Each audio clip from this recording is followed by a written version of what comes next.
Alors au niveau des fruitiers, la première année on distingue le sion. À partir du sion on peut faire différentes formes. Mais ensuite la deuxième année c'est la quenouille. Hein.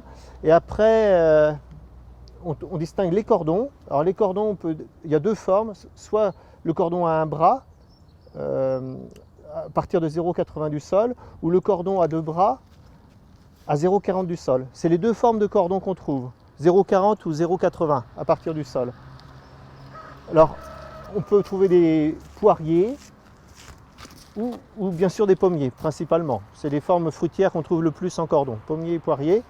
Et après, on a aussi la palmette variée en 4 branches et la palmette oblique à 2 étages. On peut la trouver uniquement à un étage pour la palmette oblique, et la palmette verrier peut se trouver uniquement à 2 branches. Et ensuite, pour les plus grands jardins, on peut trouver des arbres de plein vent après on peut les greffer soit à 1,80 m, des tiges, de la haute tige, et pour des demi-tiges à 1,40 m environ du sol.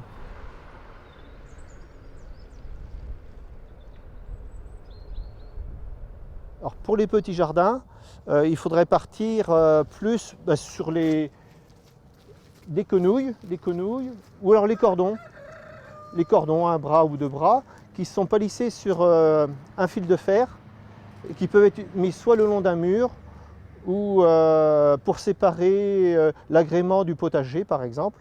La taille se pratique plus courant mars, et à suivre s'il y a des maladies, traitement contre les maladies. Alors en pot, on peut l'avoir pendant 2 voire maximum 3 années. Ensuite, il faut le changer de pot ou alors le planter en pleine terre. À partir d'un sion, il faut attendre 3 voire 4 années avant d'avoir les premiers fruits. Pour avoir les premiers fruits. Mais les cordons, soit un bras ou soit 2 bras, peuvent fructifier dans l'année là. Exposer le long d'un mur, c'est très bien. Ou alors en séparation, même entre voisins. On peut utiliser, au lieu de mettre une haie, on peut planter des fruitiers et puis ça peut faire une séparation à la limite. Ça peut être intéressant, mais souvent, oui, c'est exposé le long d'un mur quand même. Et ça oblige à mettre des supports, fils de fer. Supports, et puis au départ pour les former des baguettes.